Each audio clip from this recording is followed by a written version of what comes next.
So, ayun guys, welcome back to my YouTube channel and my Facebook page. Ayan. So, good morning sa lahat. At meron na naman po tayong gagawa ng mainit na reaction video. No? Bagong-bago pa lang to guys. No? At ito ay kaugnay di umano sa i-scam ni Excel at Mikey. No? Ipinatulpo po sila ng mga kababayan nating OFW. Hinggil nga po sa investment scam. Ito na naman, investment scam. No? Ito po yung laging paalala ng mga eksperto regarding, especially ang batas ng Pilipinas. No? Na wag kayo basta-basta mag-i-invest. Nayayaman kayo, kesyo ganito, kesyo ganyan, kesyo ganon. Marami na guys. Sobrang dami na pong naloko sa ganito dahil nga po sa kahirapan. Usually, biktima nila rito, mga OFW, dahil ang mga OFW po, mga kababayan nating OFW, shoutout sa inyo, no? Especially sa mga supporters natin from OFW. Usually po, ang karamihan sa OFW ay nais, no, mag-invest habang sila ay nasa ibang bansa.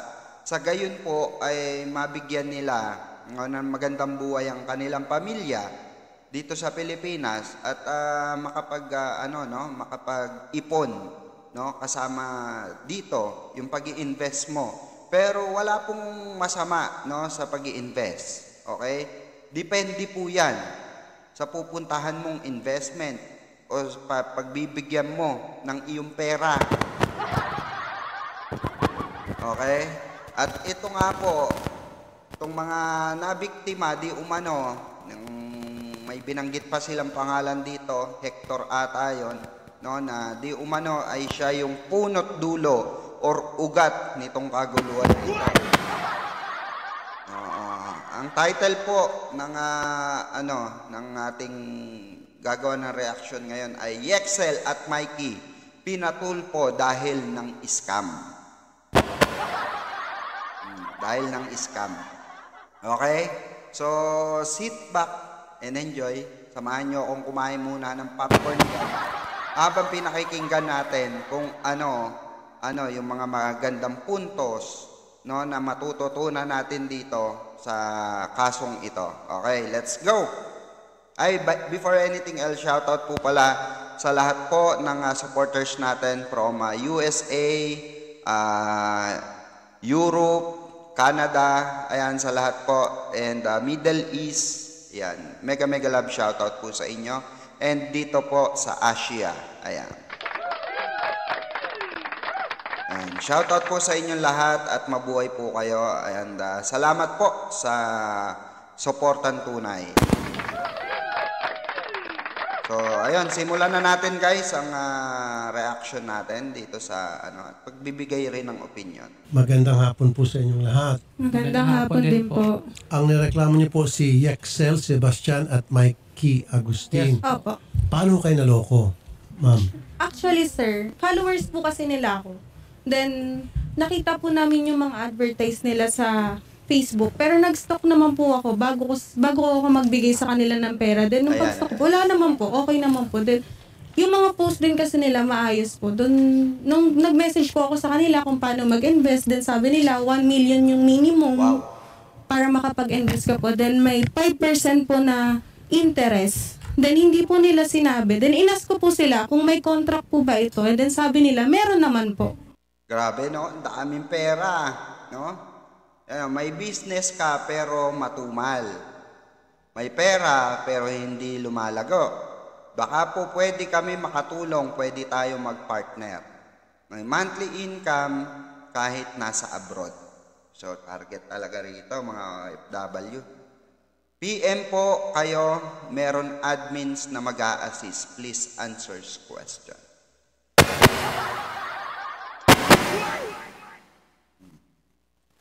Then, nung pagsabi nila meron po, sa Gumo na po ako, nag-send po ako sa kanila ng pera, through bank po ni Miss Mikey. pinasok ko po sa bangko niya. Tapos meron pong kontrata pinadala sa inyo kapalit ng pera nyo. Opo, late na po nilang pinadala po yung kontrata. Then, nung Ano pong nakalagay sa kontrata? contract of loan po, then nag-message po ako. Contract of loan. Opo. Bakit po loan? Kayo po ay maglo-loan sa kanila?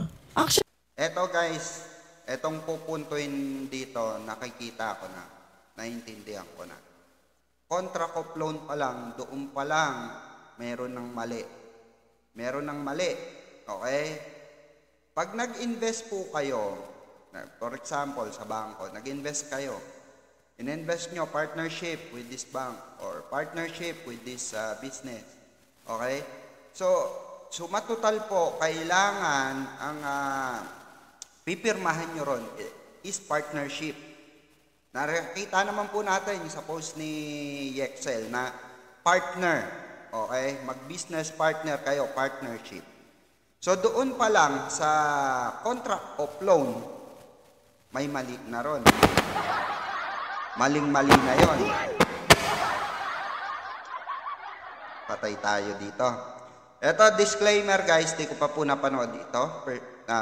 First time ko po mapapanood itong video na ito. Kasi mas maganda first time natin napapanood para at least on the spot kung ano yung maging reaction natin or explanation natin sa mga bagay-bagay. Natural. Diba? So, tuloy na natin guys. Actually, sir, inas ko siya about dun kasi po, ang sabi niya, may kontrata po. Pero hindi po nila sinabi na contract of loan pala yung kontrata. Oh. Which is, ang binigay na lang po nila is sinaka-notarize na po yung papel. Okay. Yun lang. Nagbigay ko kayo ng 1 million. Opo. At pagka Eto guys importante po, once na mayroon nag-alok sa inyo ng investment, for example ako mayroon akong business. So, nagpa-franchise ako. So, mag-business partner tayo na, automatically. So, yung franchise na yon, once na yan, nakalagay dun sa kontrata, okay, na ikaw ay nag-franchise. Okay, nag-avail ka ng franchise. Okay? Partnership together with, for example, Jollibee, McDo, or Birador Pikwa, or Pikwa Apparel, di ba? Snack Vlogger Avenue, ganun. Okay? Wala nakalagay, kitang-kita nyo. Borrower. Doon pa lang mali na. Okay? Doon pa lang may pang-i-scam na. Kontrata pa lang, pag nakita nyo sa kontrata, wag po kayong mag-atubiling magtanong. Wala pong masama magtanong kaysa nasa huli ang pagsisisi. bigay nyo ng 1 million, dinaan nyo po sa bangko nila, Opo. bumalik sa inyo ay contract of loan. Ano po nakalagay doon sa contract of loan? Ayun nga po na may umutot po doon sa amin. Doon nag-ask po ako sa kanila kasi napanood ko po yung episode ni Sir Garrett na bawal po pipirma sa contract of loan. Then, nag-ask po ako agad-agad kay Mikey, ma'am, bakit po contract of loan tong Kasi pinadala? ba investment ang pagkakaitin? Opo, investment 5% kapalit ng 1 million. Opo. 5%, ano po yun? Every month? Every month po nilang Which sinesend. is, sa 1 million, that's 50,000 Opo. every month. Opo. So, wala pa lang ganon na hindi pala natupad yung usapan ninyo na kayo po ay maging investor at 5%. Sa halip, kayo po ay magpapautang. Opo, nagulat na lang po kami pautang. Then, tinanong po namin sila about dun. Sabi nila, pare-parehas lang daw kami ng contract. And then, sabi po nila, yung investment tsaka contract of loan, iisa lang po daw. Which is kami po mga Ay, first-timer na nag-invest. Hindi po, pagka may nagsabi sa inyo no, na ang contract of loan at investment, magkaparehos lang ng naka-indicates or proseso. Hindi po. Ang katunayan, ang po rito, pag once na nakita mo na borrower, so automatically, okay, na may utang na pinag-uusapan. Okay? So, sino yung nangutang? Kung borrower ka, ikaw yung nakalagay, or yung tao yung nakalagay na borrower siya, contract of loan, automatically, na nagpapautang ka. Hindi ka nag-invest. Okay? Malinaw po. Hindi ka po nag-invest. Ikaw ay nagpautang. Diyos mio, Cartimar. Ito po, beware po sa mga ganitong scam, ha? Beware po sa mga ganitong platform dito sa social media. Marami pong nagkalat na kesyo, gusto mo ba ng trabaho, gusto mo ba ng 50,000 income, 100,000 income, 200,000 income monthly, magtaka na po kayo. Dahil wala pong ganon kung hindi ka businessman. Pag mayroon kang sariling business at kumikita ka ng 100,000 kada buwan, that will be your business. Pero kung sasabihin sa'yo, tutulungan kang kumita ng 100,000, 100,000 piso kada buwan, magtaka na po kayo ron. Oo. At ang puhunan mo ay 10,000, 20,000, 30,000, naku po. Ano po yan, no? Wala pong ano dyan. Walang mapapala sa ganyan. Mabuti pa yung 1,000,000, 2,000,000, business mo. Ako, to be honest po, meron po ako negosyo, nag-start lang po ako 15,000. Hanggang sa napalago ko siya na napalago, no? So ngayon kumikita ako buwan-buwan. Araw-araw, diba? So much better ganon. Galing nyo sa tama yung pera nyo. Huwag kung kani-kanino. Kitang-kita nyo dyan, borrower. Diba? Specific sum of money subject to the terms and condition. Patay ka diyan. Yari na. So, kala namin po, ganun. Kasi po, syempre, ang inis namin, mas maano sila sa amin. Which is, yun yung mali namin na dapat pala, nagtanong muna kami. Bago kami dapat lagi kayo. Oo nga po. Yun po yung pagkakamali po namin. Pero kasi, naniwala kami sa sinabi nila na iisa lang po daw yung contract of loan sa... Pwede makita kayo sa ganun din ang nangyari sa inyo? Opo, bali po ang akin naman po, sir. Kasi iba-iba kasi yung process nila eh. Meron kasing online, meron personal sa bahay, personal namin nakausap. Ayan, credit pala. Okay, credit to the owner of this reaction video. Of course, sa Rapi Tulfo in action kay Senator Rapi. Ayan. Yung akin naman po, sir, personal ko talaga nakausap si Excel, face-to-face sa bahay po mismo nila sa Las Piñas. Okay, Kasama na po si Miss Mikey. Okay. Opo. So, on hand to hand po namin binigay yung pera, pati yung kontrata. Kaso nga lang, yun nga rin po yung explanation. Parehas lang naman daw po yung contract of loan at yung investment daw po. Natiwala naman din po kasi kami, kasi nga po, tinanong ko sila, paano po pag bumaksak yung business na sinasabi ninyo? Paano po pag once na nag-down po yan? Ano pong kapalit po niya? Ano pong mangyayari sa amin? Ang sabi po kasi nila sa amin, ititigil na daw po nila yung investment, ibabalik daw po nila yung puhunan. Tapos po, syempre, nagniwala rin po kami kasi syempre, toy collector po sila. Napakadami ng toy collection na napakamahal. Meron pa nga po nakita po doon, 600,000. Eto na naman. Okay. Isa na namang artist or sikat na artist na kilala dito sa Pilipinas, na kolektor, artista, social media influencer, ang nahaharap po ganitong iskandalo. Mag-ingat po tayo mga kababayan natin dahil alam ko po, hindi pinupulot ang pera.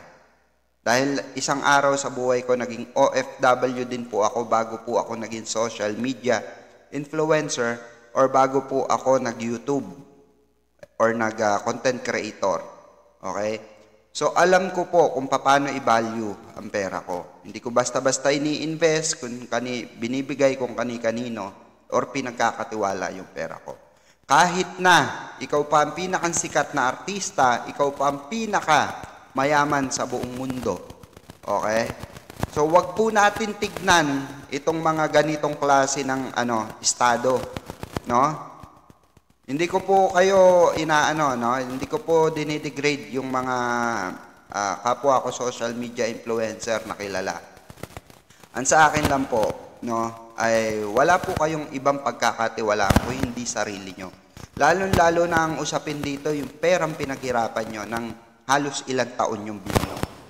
Yung iba pa dyan, nangungutang para lang makapag-invest sa negosyo. Di po ba? Para lang mabigyan sila ng, ng magandang buhay ang pamilya nila. Di ba? Nakikipagsapalaran po sila. So, dito mag-ingat tayo. Huwag po natin ipagkatiwala ang ating pera. Kahit kanino pa, kahit sikat ka pa, kahit sikat na yan, kahit kilala pa yan, no? magdoble ingat po tayo. Hindi ko sinasabi na lahat ng sikat or lahat na nagbibigay ng oportunidad sa tao ay scam. Ito po ay pinag-aaralang mabuti. Kung gusto nyo pong magtanong dun sa tao na ano nyo, ka-deal nyo or pagbibigyan nyo ng inyong pera, magtanong po kayo sa kanila directly. No, wala pong masama ron, wala pong masama sa magtanong. Kaakibat po nun ang malaking responsibilidad once na walang nangyari sa pera nyo. Okay? Kaya po nararapat lang na kayo ay magtanong, nararapat lang na alamin nyo, usisain nyo kung sino ba itong business partner nyo, ano bang background nito, ano bang ano nito, di ba? Nitong pagbibigyan nyo ng pera. Okay? Pirma lang po ni Michael Jordan, malalaking human size na toy collection na kaya po nilang ibenta daw po para mabayaran kami in case na magbumaksak nga daw po yung business po. Ang daming pera. Yes po, pinapakita po nila yan sa amin, sir. Okay, mga pera niya yan. Opo, pera po namin yan. Sigurado. Ayan, Madami iba po po yan, Idol Rafi. Ang dami naman. Ang dami nga po. Naku, milyon-milyon na to. Yes po. Grabe. Milyon talaga yan. Ilang milyon yan. Paldo, Ang no? tindi ah. Okay. Meron pa nga po sila may pinapagawa rin po silang toy museum po sa Bulacan po, sir. Which is sabi-sabi yun daw po yung ginagamit nila para sa pera po namin. Tapos, eto mga na, bagong si fully paid Excel. na, opo. So yung mga pera, hindi pa po na ibabalik. Hindi Wala pa pa po. Mr. Yexel Sebastian, magandang hapon po, Sir Yexel. Hello po, Sir Rafi. Po. Magandang hapon po. Pakinggan Sir, natin yung andito side po ni itong mga subscriber niyo po sila at naniwala po sa inyo, doon po sa inyong paanyaya na mag-invest and then later on, loan po pala yun. Nagreklamo po sila. Ano pong reaksyon nyo, Sir? Opo. Ayun nga po, Sir Rafi, na-explain ko naman po sa kanila na ako rin po talaga, kami ni talaga po, investor din po kami talaga. Kumbaga, nagandaan po kami sa platform. Kaya po, nag-post kami sa social media namin na kung sinong gusto mag-invest din, makapag-invest din po sila. So, eto po kasi yung investment po na to, kumbaga, ipinak po siya sa Casino Junket. Yan po yung explain din po sa amin doon po yun nga po sa Casino Junket na Yan na sinasabi ko. Lumabas na ang katotohanan. Oh. Investment from Casino Junket. Pansugal po yan. Meron po akong kilalang ganyan. Matanda na. Okay? Matanda na. Nangihimok siya ng mga,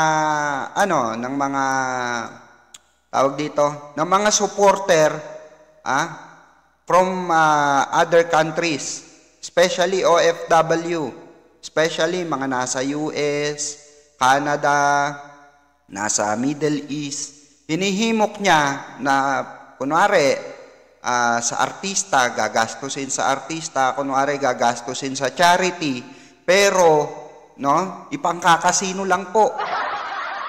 My goodness, oo. Oo, marami pong ganyan.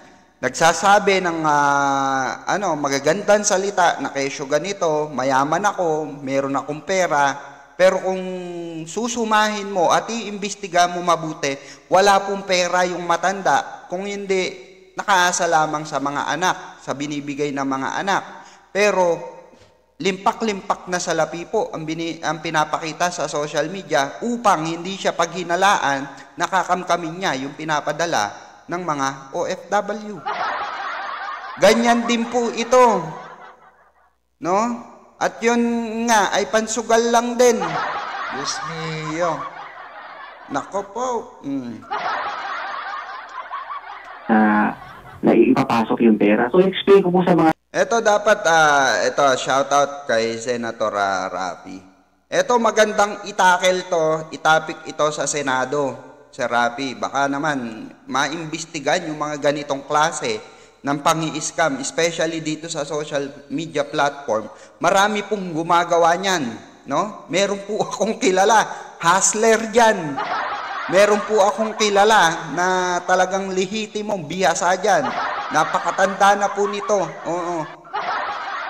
Senior na pero lintik manghimok ng mga OFW para mag-invest sa casino niya. Sa pangkasino niya. Idadailan niya para sa artista, merong hahawakang artista, merong igigigintong charity, pero ang totoo, tinansusugal niya. Mga tao na hindi po ako ang nito, hindi po ako may-ari po nito. Yan po ay ni Hector Pantoliana. Siya po yung signatory. Hector Pantoliana, sir? Hector Pantoliana. Opo, yun Okay. po yung... Ano pangalan po ng kumpanya ni Hector Pantoliana, sir? Yun po yung HP, HP Horizon po yung junket po before. Ito ba nasabi niyo po sa inyong mga investor na gagamitin po to sa casino, pangsugal? Opo, Sir Rafi, kasi yan po Ayan na. Wala pong ganun. No? Huwag po kayo naniniwala ron. Okay? yung yan po talaga yung kasi nandun po kami, Sir Rafi, sa office po mismo dati ng HP Horizon nung nangyayari po yan. Excuse me, Sir Excel, sabihin ko lang sa inyo, hindi kayo nakikipag-communicate sa amin. Buwan pong may mga delay nyo na gustong makipag-usap sa inyo, nagmamakaawa, mga OFW na umiiyak sa akin, nagme-message sa akin na kausapin nyo kami. Ilang beses ko kayo sinasabi, ako na magsiset ng Zoom meeting para kausapin nyo sila. Pero hindi kayo nagsiset, May di ba? pag-initiate So, naman pala. huwag nyo sabihin sa amin na nakikipag-communicate kayo kasi never kayo nakipag-communicate. Kailan kayo tumawag? Ngayon lang, nung nalaman nyo, tinawagan na kami na nandito na kami. Di ba tinatawagan kami nung helpdesk ni Hector ngayon? Pati tinatawagan nyo kami na ngayon kayo, nung pagtawag sa akin kaninang morning, ngayon kayo makikipag-usap, meeting, bakit ngayon pa? Kung kailan nandito kami, huwag nyo sabihin biktima rin kayo kasi wala kaming kilalang Hector. Kung sinabi nyo sa amin na si Hector, sino ba si Hector? Hindi namin nakilala si Hector, Kayo ikaw po yung kilala namin. Kayo po So yung bakit sa nasa amin. set pa kaso na, ay biktima din kami, ganyan naman. Ayan, valid reason yung sinasabi ni ate na na-scam dito. Valid reason yun. Unang-una, si Mikey at si Excel ang umarap sa kanila. 'Di ba? Sila ang nakipag-usap, sila yung naka-front. So, eto viewer din po sa tinatawag natin middleman, agent. Okay? Wala pong pinagkaiba ito. Okay? Kung kayo ay empleyado ng isang kumpanya at kayo ay nakikipag-deal sa tao, kayo po yung nakaharap doon. Okay? Ano po yan? For example, bumili kayo ng bahay, merong ahente yan. Yung ahente na yon, siya rin po yung nakapirma na nakapagbenta ng lupa't bahay sa inyo. Yun po yung tinatawag natin middleman or sales lady, di ba? Sales clerk, okay? Na nakapagbenta sa inyo ng mga produkto or kahit na ano dyan, di ba? So, ganito rin kala Excel at Mikey. So, meron silang partisipasyon, malaking partisipasyon dahil sila yung nakapag-convince ng tao upang makapag-invest sa mga ganitong scam. Yung drama ng mga investor din kami, usong-uso na yung ganyan. Huwag na po kayong maganyan kasi alam niyo yung responsibilidad niyo. Kung umpisa pa lang pinaliwanag niyo, naintindihan po namin kayo. Bakit niyo kami tinaguan? Ang daming tao bumiyahe sa Pandi, hinahanap kayo, tinataguan niyo. Wala na kayo sa Las Piñas. Pupunta po yung mga tao sa Pandi. Sabi po nung gumagawa dun sa barko niya, nandun siya. Tapos nung sinabi, mga business partner po kami ni Excel, biglang sabi po nung tao niya, ay wala po sila dito. Tapos biglang umalis yung mga tao. Ang point doon, bakit nyo kami tinataguan kung totoo yung mga sinasabi nyo? Pwede nyo naman kaming harapin kasi nakipag-usap nga kami. Nung pangalawang invest ko sa inyo na 2 milyon po kasi invest ko sa nila, nag-additional ako, pinuntahan ko pa kayo sa bahay nyo. So di ba dapat nakipag-usap po kayo ng maayos. Kung talagang totoo yung sinasabi nyo, ilang beses, 400 plus po kami. Kung totoo yung sinasabi nyo, sana talaga hinarap nyo kami. Ilang beses kami nagmamakaw. Anong ginagawa mo? Nagpo-post ka pa sa Facebook na kami pa yung may kasalanan na kaya ikaw pa yung biktima. Huwag kang umaktong biktima kasi kung totoo yung sinasabi mo, kinausap mo na kami ng umpisa kung biktima ka talaga at tinulungan mo kaming mag-file kay Hector, diba? Pero hindi. Pero kasi ikaw yung kausap namin. Sir Excel, doon ba sa kontrata na mention po ang pangalan ni Hector? Sir? Yes po, Sir Rafi. Meron sa kontrata? Nung pag-send na po nila, hindi po nila sinabi sa amin na si Hector po yun. Nung kahit po basahin niyo po yung mga conversation namin, si Hector. Pero sa kontrata mismo, may nakalagay ni Hector? Nung binigay na po nila, si Hector na po yung nakakontrata. Hindi sila. Hindi po. Pero yung pera dumadaan sa kanila. Opo. Kailan Excel po, sila rin po ang tumatanggap. May mga nakapirma kay Excel, kay Mikey, may kay Hector din po. Iba-iba po nakapirma po. Pero ang kay Excel lang po na dumadaan yung pera po. Nasaan na po yung mga pera, Sir Excel, yung bulto-bultong pera, gabundok na grabe, pera na dami, pinost nyo pa nga po sa Facebook, kaya maraming bumili. Nasaan na po yun, Sir Excel?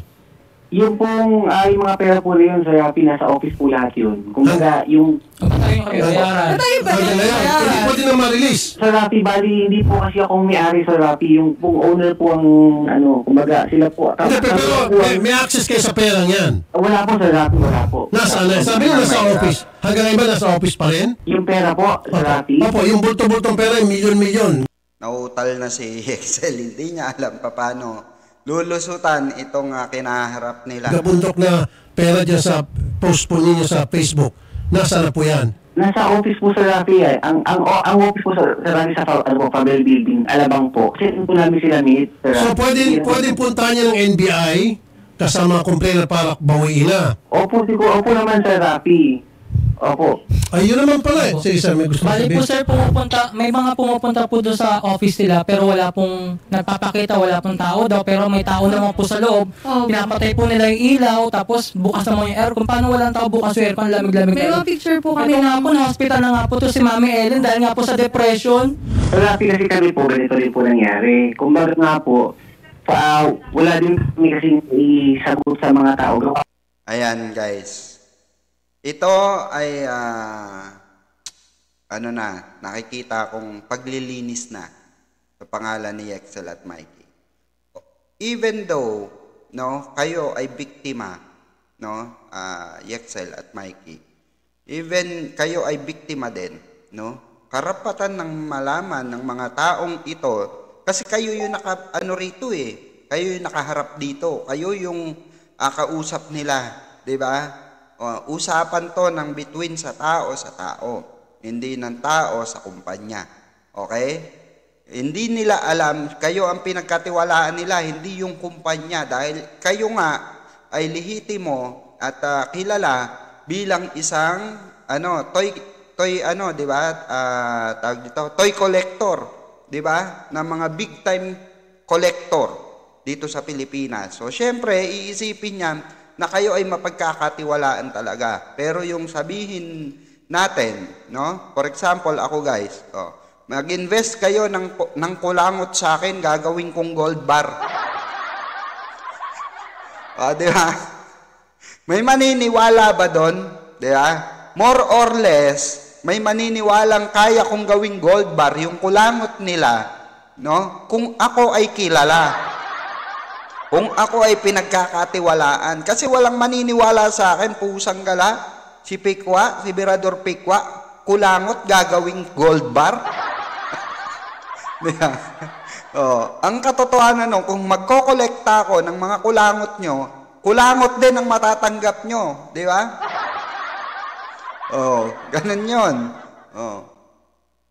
Nga po kasi, siyempre sa office po, pag humingi kami na updates, hindi na po kami bibigyan ng updates agad-agad. Kumbaga, naman sa mga taong hindi po talaga akong owner. Kumbaga, wala po akong Oo nga, sir. Hindi ka ikaw owner. Sabihin natin, accurate yung sinasabi mo. Pero the fact na ikaw ang tumanggap ng pera, malaking responsibilidad mo rito. Kasi sa inabot ang pera, hindi naman doon kay Hector. Nung pag-abutan ng pera, wala namang mukha ng Hector na nagpakita. Exactly. Ito daw po si Hector, sir. Opo. Di ba? Exactly. Ikaw pong may pananagutan dito. Di ba, sir? Tapos ngayon, kung sinabi siguro sa kanila from the very start na yun ay magiging casino money, ibibigay sa mga player pang sugal, baka hindi sila pumayag dahil alam nila very high risk yun, pag sugal. High risk talaga yun, guys. Malalaman mo pansugal eh. So, front nila yung tinatawag na invest.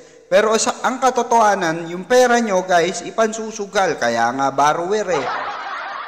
So, sa makatuwid, hinihiram nila yung pera nyo para pansugal. Ngayon, pag nanalo, meron kayong 5%. Walang pumayag. So, hindi ka naging honest. Again, may problema naman po tayo doon, sir. Ay, Sir Rafi, bali, po yun, na-explain ko po sa kanila yun before po namin ipinasok. Kasi sabi ko sa kanila, Sir Rafi, wala pong kaya makapagbigay ng 5%. Hindi ko po kaya yung ganyan. Ang Kaya nga, sir, kung hindi mo kaya, sir, bakit mo kasi pinanindigan na kakayanin ni Hector na hindi mo naman pala kilala si Hector talaga kung kaya ba ni Hector o hindi. Ikaw ngayon ang sasabi dito, sir. Di ba? Kasi kumbaga parang kumulekta ka ng pera para kay Hector na gagamitin ni Hector sa kanyang negosyo kung ano pa man yung negosyo yun. Ikaw po tataman dito kasi ikaw tumanggap ng pera. Makinig ka sa natin mo. Attorney Palmer Manyari, Chief NBI Anti-Fraud Division. Attorney Manyari, magandang hapon po, sir. Magandang hapon po sa iyo, Senator Tulfo, at sa inyo pong mga tagapakinig at nanonood po. Kanina pa ho kayo nakamonitor. Anong take-away nyo dito? Monitor ko po. In fact, I find it very interesting na sinabi niyo po, sir. Tama po lahat ng sinabi ninyo. Kasi po sa kasong pag-iimbestiga po ng estafa, very crucial that we have to determine the person who actually received the money. Kung halimbawang si Excel Sebastian po ang lumalabas na pinag-abutan ng pera at siya ang taong kausap talaga ng mga complainants, it would appear na siya talagang mayroong responsibilidad doon sa perang tinanggap, lalo pat hindi naman maipapakita ng perang ito ay ipinaabot talaga doon sa binabanggit na ng Hector o kaya ipinasok sa junket operation. Meron po kayong magandang nabanggit din kanina, Senator Tulfo.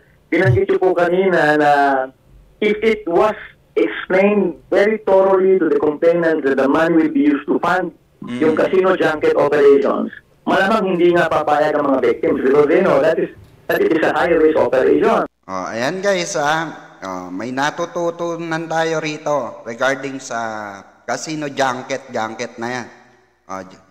Okay pa sana kung casino junk shop eh. Baka meron tayong mapala, di ba? Kasi junk shop yan. Sugal mo yung pera mo sa junk shop. Total, Caracruz lang naman yung dyan sa mga junk shop. Caracruz po sa itong eats. Opo. So, very crucial po lahat ng paliwanag na ito na kukunin natin from the complainants para malaman natin kung anong klaseng kaso ang pwede po natin maisampa sa mga tao po na involved. Ayun. Ngayon, sinasabi po si Excel Sebastian, attorney, na yung mga pera daw po, yung bulto-bulto na pera, pinakita po sa, pinost niya sa Facebook, nandun na po sa office. Kung totoo, baka pwede natin puntahan siguro, recover yung pera. Ano sa tingin nyo, attorney? Sige po, sir. Kung makapagpapile po agad ng complaint ang mga complainant sa amin. Sir Excel, Apo. nakita niyo po, narinig niyo po, sinabi ng NBI, Apo. kayo ho talaga ang ipit dito, kayo ang makakasuhan at kayo po ay makukulong. Dalawa kayo ng girlfriend mo at hindi si Hector. Kasi si Hector, magaling to, hindi naman nagpakita. Pag nagkabutan ng pera, wala naman siya doon.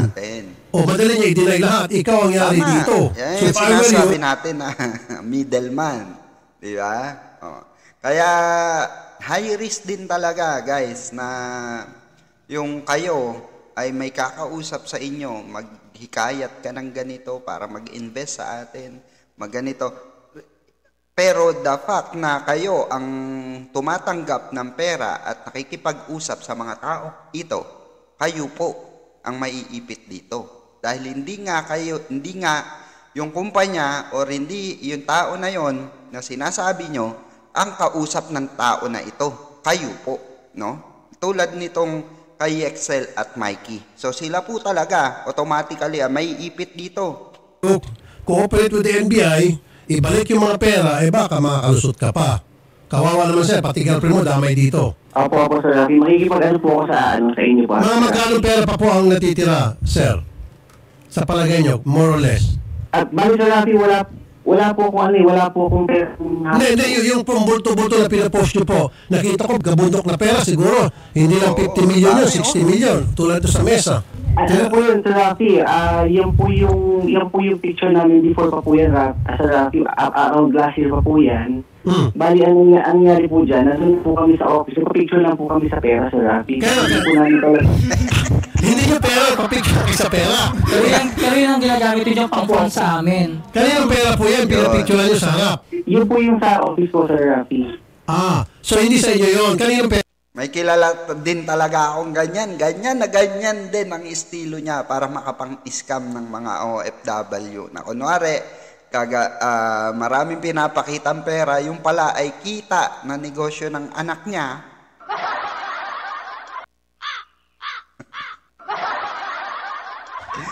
At itong, naku po, milyon-milyon na rin ang natanggap nito at wala naman nangyari dun sa milyones na yon. pera yun. Sa office, sino nga yun? Sino yung pinakapusto? Yun po sir yung office po ni Sir Hector Pampodiana, Sir Rafi. Okay.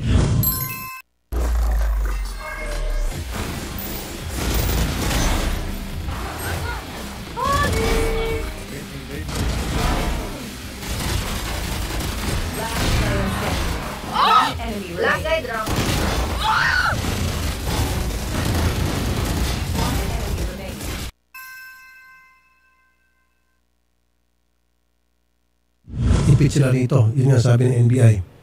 Siya maipit dito. Etong Hector, kung totoo man may Hector, maaari nga siguro, pero siya ang yari dito dahil siya po ang tumanggap ng pera. Tapos yung bank account ng misis niya, ng girlfriend niya, ang ginamit, pati yung girlfriend niya, ipit dito. Pati po yung girlfriend niya po, nag-i-invite din po. Siya rin po yung humaharap. Siya po yung connected kay Hector, yung asawa niya po. Parang, edi, guys, si Mikey dito, siya yung parang tinatawag nila siguro na admin, isa sa mga admin, para makapanghikayat ng tao. yeah, paipit din to si girlfriend. Opo, siya po yung tao talaga ni Hector. Si Mikey po kasi Idol Rafi, artista po. Artista siya. Tapos siya po yung nagkukonvince. Opo, ako po sa kanya po. Siya po yung unang-unang kumakausap sa Sa amin mga for video tao. call bago po kami makiharap kay Excel po. So bago nyo maharap si Excel, siya Siya Si po po na. Mikey po muna talaga. Siya po muna. Parang tinitignan muna kung kaya namin mag-invest ng Invest ng ganito ganong o pera. ganito. Inimbestigahan muna kayo. Opo, bago pumunta sa step nilang Excel. Makulit po sila, tawag sila ng tawag, ma'am, isad mo na yung pera, ganyan-ganyan. Tapos ngayon, puro black po Opo, kami. yung pa po nakablock na. Paano po mag-imbestiga sa inyo Pablock na. ni Mikey? Kumbaga, piniprep to make sure na may kakayanan kayo mag-invest. Opo. Opo. Paano pa naman tinatanong? CI muna. Tatanungin niya po, saan ka po nagtatrabaho, CCI ganyan. ka Then, muna dyan. ano po, sasabihin niya, minimum po yung 1M, ganon. 1M Grabe, up no? po. 1,000,000. Depende sa trabaho. Minimum. Then, pero nalaman ko, meron po palang mga 200 na ano, dinidepende nila siguro, bina-background check po siguro nila muna, bago nila sabihin na, ganito yung minimum. Kasi meron po mga 200, 300 po. Depende sa trabaho. So, pag sinabi mo, ikaw ay presidente ng isang kumpanya, Wala kayo 1 million sasabihin. pataas. Opo, wala kayo sasabihin nila. Okay. Pag sinabi mo call center agent, Mga 200. 200,000. Opo. Kung sabihin cruise, magkano yun? 200 po ang pinakamababa na po nila. Ano yung sabi? Hindi na po kakausapin. Okay. Okay, meron din yung mga OFWs May natin. mga Okay. specific Sa target loan talaga. crew sa Dubai, 1 million yung sa kanya. Factory worker po sa Taiwan, 500,000 si Sir Patrick Arozal. Grabe, no? Riyadh caregiver, 1 million po.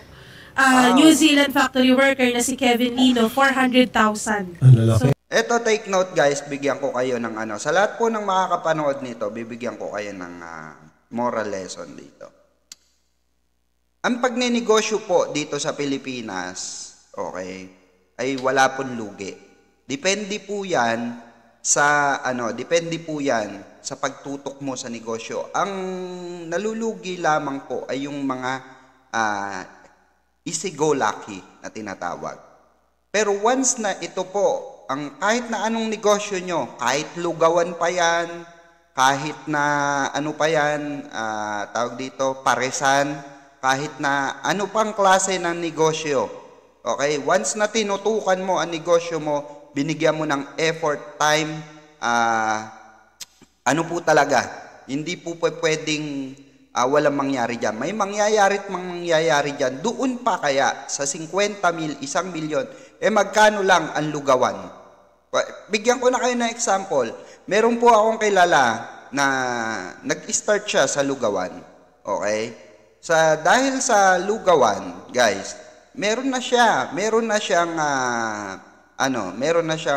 restaurant, no? Meron na siyang lugawan, no? Dating 15 gaulo lang, di ba? Kumbaga 15, nag-start siya sa 15 lugaw, di ba? Tapos hanggang sa lumago ng lumago. Dahil tinutukan niya ito At ang puhunan lamang niya ron, guys, no? 2,000, nag-start siya sa 2,000. Sobra pa, di ba? Yung pa kayang 50,000 mo, 1 milyon mo, ay hindi ka makakagawa ng matibay-tibay or malaking negosyo dito sa Pilipinas. Kaya mo po, guys. Kayang-kaya nyo. Kaya wag po kayong, wag po kayo basta-basta nag-i-invest dito sa mga ganitong klase Especially casino. Sabi ko nga sa inyo guys, meron akong kilalang matanda, no? Puro, naku po.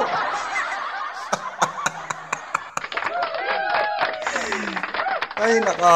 Tuloy natin. Yung malalaki po, Idol Rafi. Marami pa po yan. At meron pa yung mga naka-video call. Ayan. Ayan Magandang na. hapon po doon sa mga May naka-video mga call. naka-video Magandang call hapon po po, sa inyo guys. lahat. Sino ang gusto magsalita? Magandang hapon po. Jason and Samira po. Oh, from Qatar. Yes, sir. Magandang hapon po from Qatar. Paano naman ho kayo nahikayat?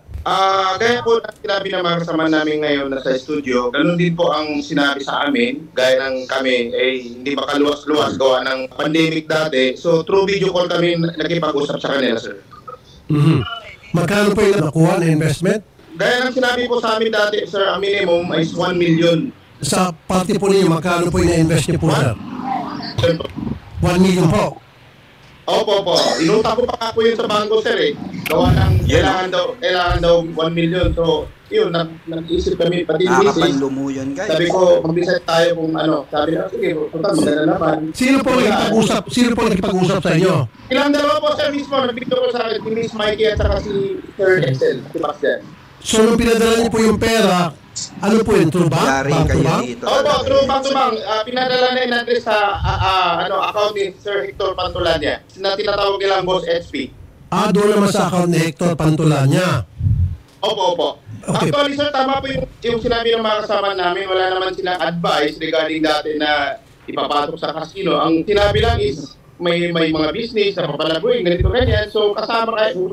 Nagsinungaling sila. Opo, wala silang sinabi. Kung alam po, hindi po kami sasali dyan sa casino. Alam namin, bawal yan. Tama.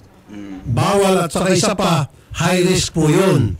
Karamihan sa mga naglaro sa casino, talo. Opo. Wala pa namang casino player na naging bilyonaryo at yumaman dahil sa pagsusugal. Madalas Palaging talo. talo po yan. Kami naman po mga taga OFW kasama na pa sa ibang bansa, umaasa naman po kami dahil yun lang po ang hinahangad namin dahil may mga pinapangarap kami dyan sa Pilipinas na gusto naman namin kahit paano may tago yun.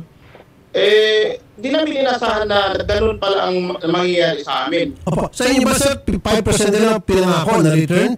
Opo, sir. Sa investment po ninyo? Opo, sir. Meron pang 10%? Wala po. 5% lang po lahat. Puro 5%. Opo. Good evening po, Sir Rafi. Kevin Lina po from New Zealand po. Ang sabi naman po sa akin, Sir Rafi, is 3% lang po binigay po sa akin na monthly. Inibigay po ngayon. Which Okay. ang akala ko po 5%, which is nagtanong-tanong din po ako sa ibang mga kasamahan ko rin po dito. Sa kanila po 5%. Iba naman po 4%. At tapos nagulat na lang po ako na sa akin, pumasok po siya ng 3% lamang po. Magkano po yung invest nyo, sir? 400k po. Kanino po pinadala yung pera? Kay Ma'am Mikey po. Mikey naman. Ay, iba pala. Ma'am, yung nagtataas na kamay. Magandang hapon po. Magandang hapon po. Ako po si Jason na nasa Dubai po. Nitong taon lang po nito, Sir Rafi, pumunta po ako, nagpakasyon po ako ng January dyan sa Pinas para mamit ko po sila personally at mayabot ko po sa kanila yung perang i-invest ko po sa kanila. At yung perang i-invest ko po sa kanila is 1 million cash. Uy. Na inabot ko mismo sa mag-asawa, kasama po niya yung mama ni Yexel at yung dalawa po nilang secretary na si AJ at Marlo. Saan po yun? Meron po Saan po inabot? sa mismong bahay po nila, sa may maraming laruan. Sa Las Las Piñas. Piñas po. Paano niyo po nalaman yung bahay nila? Binigay po nila ng address nila at pumunta kayo doon? Yes po, through Mikey po. Siya po yung kausap ko, video call at message po. Sinend po nila yung address po nila sa akin. Tapos, sinamahan po ako ng kapatid ko. Nag-single lang po kami doon papunta kasi malayo po eh. Taga Pampanga pa po ako that time. Opo. So ma'am, bukod po doon sa kay Yexel at saka doon kay Mikey, meron po ba ibang tao na kumbisi sa inyo sa household po ni Yexel? Yung mama niya po at saka yung dalawang secretary niya na si AJ at Marlo po. Okay, ano po klase pagkukumbisi ang ginawa ng mama ni Yexel sa inyo? Ang sabi po nila is maganda daw po yung investment na to kasi every month kikita po kami ng 5% which is ilang buwan lang po nilang pinaranas sa amin at maybe 6 months lang po. Tapos in the other months po, ayun na po, nagka-problema na hindi na po nabigay yung mga interest namin. Parang pyramiding. So natikpan niyo lang po, 5 to 6 months lang po. No, Yes po. inamis na return to investment na 5%. After that, Wala na, tablado na. Wala na po. Okay. Tapos mini-message ko po sila, panay lang sin po nila. Wala po silang sinasagot or anything. Ako po si Priscilla from US. Opo. So, ayun, nakita ko lang sa post ni Excel Sebastian sa page niya. Nag-post siya about sa business. So, minessage ko po si Excel at nainganyo po ako na mag-invest kasi meron din akong ipon dito. Tapos, nung nag-invest ako, sabi niya, kausapin ko daw si Mikey dun sa page niya. Magkano po na-invest niyo, ma'am? 200,000 po. Attorney Malyari. Opo, magandang hapon po ulit. O kasama rin daw po yung mother ni Yexel sa pag-iinganyo, pag-iimbita na mag-invest. So yung mother ni Yexel, sama na rin po siguro sa kaso. Opo.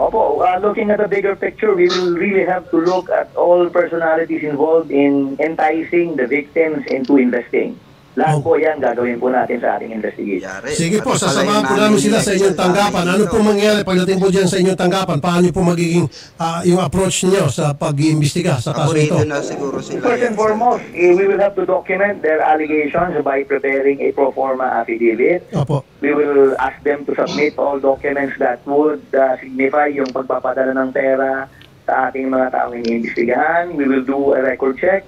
We will do verifications with related government agencies. At lahat po ito ang initial natin gagawin. And nabanggit ko po kanina, Sir Rafi, that there is an office in Alabang. We will make it a point to visit it. We'll bring the complainants there para kumalaman natin, ma-verify natin if the office is really existing.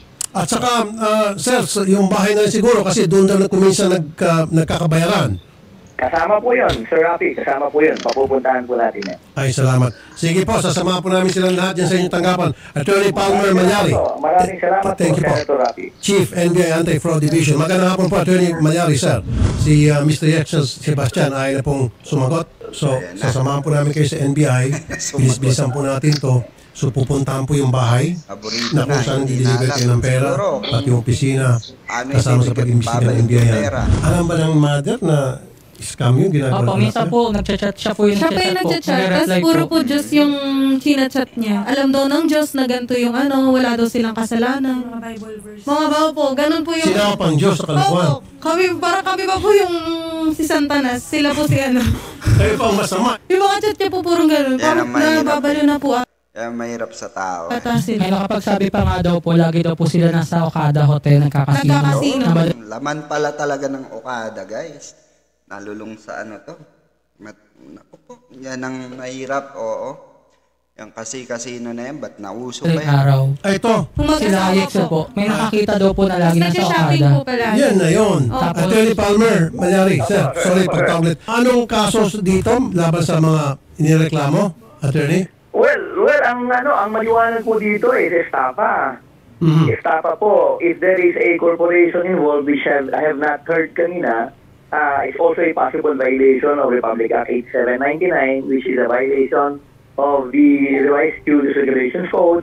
At yung pong pagbabayad at pag-entice using the internet o social media, yan po ay maliwanag na violation din ng Republic Act 10175 o yung Cybercrime Prevention Act of the Philippines po. Naku, ang dami pala, patong-patong na kaso. Ilan taon po to, kung sakasakali? Ay, mataas po yan. Ang pagkakaalam ko po ang estafa po, depende po sa amount. Tapos po, ang Cybercrime Prevention Act, if I'm not mistaken, is actually prison mayor, pataas po yan, 6 years and 1 day to 12 years. Depende pa po sa degree ng violation ng ating mga subjects. Okay. Large scale po, pasok ba?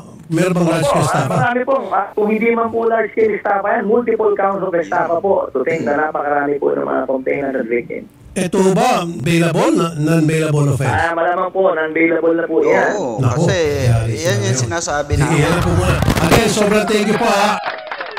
Kaya doon sa mga estapador dyan, yung mga scammer dyan, no, mag-ingat-ingat kayo. Lalo na, patama na sa'yo to, si Lola Turyang. No? Pagka umandar yung kaso mo na large scale estafa, non-bailable yan. Kaya senior ka, kaya walang exempted, hindi exempted yan. Attorney Mayari. Salamat po, Senator. Maraming salamat po sa inyo. Salamat din po. Ayun, no bail. Yun po talaga yung gusto. Patong-patong na kaso. Non-bailable Sa kanya nga po yung checking nga po Large na case tumalbog eh. na 5 million po yung non-bailable. nilagay po ng investment. 5 million? Opo. Oh, aray. Tapos binigyan ng check, hindi tumatalbog daw po. Tumatalbog po yung check. Sakit. Ang laking pera. Tapos pinagkakasino lang. Wala niyo nakita. Nag-shopping pa nga po, post pa sila kahit Nakakalimutan delivery na. yung Fully guys, paid nga po pera yung mo dalawang sasakyan po nila eh. Ikaw nga hindi ka, Ay, pera for niya example, yun. ikaw hindi ka Ano? nagsusugal. Ano, Tapos, nagsasabi ka po? Opo, Makita nung mo, birthday po ni Mikey, ang binigyan dami mo ng niya mga pera, luxury bag. nagsusugal. Tapos yung mga investor niya walang ganon. Sila shopping, Tapos, ganon. tapos ng Pasko nagtapon sila ng pera po. Opo, namimigay pa sila sa live. Sinong binibigyan nila? Siguro yung mga trabahador po ata nila, Opo. nagtatapos Tas sila ng pera birthday pa po. po yan ng September 8. May video po yung isang parang vlogger din po. Nagpapalaro siya, nagbibigay pa po siya ng pera. Pero hindi na po siya nagre-reply sa amin noon. Nagpalaro po siya sa mga bisita niya po. Naku, yan sinasabing, ayan o. Shopping now, jail later. Ayan o. Grabe. Pera niyo po lahat yan. Sige po, punta tayo dun sa NBI. Sasama po namin kayo para mapabilis na po yung Yes. pag-imbestiga. In fact, pwede ko rin po ito patawag Senado in aid of legislation. Yan. Mga complaint. yan sinasabi natin. Yan ang magandang itapik sa Senado rin. Okay? Abangan natin to guys. Mukhang matinding bali-taktakan to. Investigasyon regarding sa mga ganitong klase ng scam.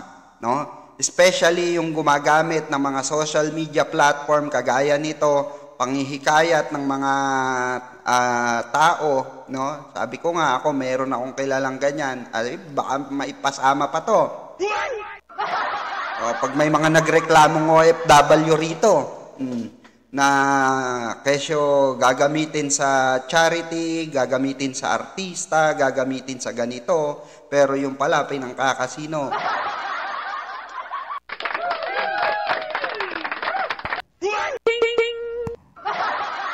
Okay? Kailan? Yeah. Para pa-imbestigahan natin to. Actually, sir, 400 plus po kaming naka-invest sa kanila. 400 plus. According sa kanila, ang pera, ang pinost na po nila January 2023, nung pagpasok ng taon, naka 200M na daw sila. Top notcher po daw mag-recruit si Yexel tsaka si Mikey. Dahil po kasi nilang followers eh. Grabe, 400. Sabihin natin kalahating milyon na lang. I-average natin. That's 200 million na. Tama? Opo, 200. Ang laki Nung pera. January pa po yun ha. Tapos Laking tuloy-tuloy pera. pa rin po Eto, sila imbestigan magbigay. talaga to, Sige guys. po, ganun po muna. I'm sure. Diretso tayo sa NBI. Abangan natin to sa Senado, guys. Yes po. Sige po, salamat po ma'am. Maraming Salamat din po. Kunin po Amen itong po. ebidensya. God bless po. God bless po. Okay. Ayan, abangan natin yung part 2 nito, guys. Exciting part to. Okay? So, dapat paalala po muli, no, sa mga kababayan nating OFW dyan, especially yung mga nangangamuhan dyan, no? Tinitiis nyo yung mura sa inyo, tinitiis nyo yung mga panlalait sa inyo, pagtingin sa inyo, 'di ba, ng mga ibang tao sa ibang bansa, 'di ba? Na nadidegrade ang pagkatao nyo, pero nilulunok nyo dahil para lamang kayo ay makaipon. Subalit sa mga ganitong pagkakataon na kayo ay naloloko, no, ng kapwa natin Pilipino rin na walang mga delikadesa sa katawan or walang awa, no, para makapang-scam lamang ng tao, no, nasasabihin pa sila ay biktima.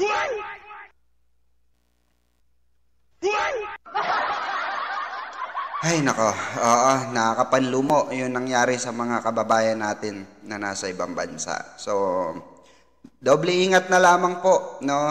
Ito po ay isang alarm, no, sa atin upang tayo magising na hindi po sa lahat ng oras kay social media influencer ka, kay ikaw pang pinakasikat na tao at kilala sa industriya ng showbiz or politiko ka. Once na pumasok ka po sa mga ganitong investment, okay, sa mga kilalang tao, kahit na wag po natin tignan kung gaano sila kapopular or gaano sila kayaman. Ang tignan po natin dito ay kung ano yung iyong pinapasok. Pag-aralan po natin mabuti nang sa gayon ay hindi po tayo nai-scam, hindi po tayo nabubutol.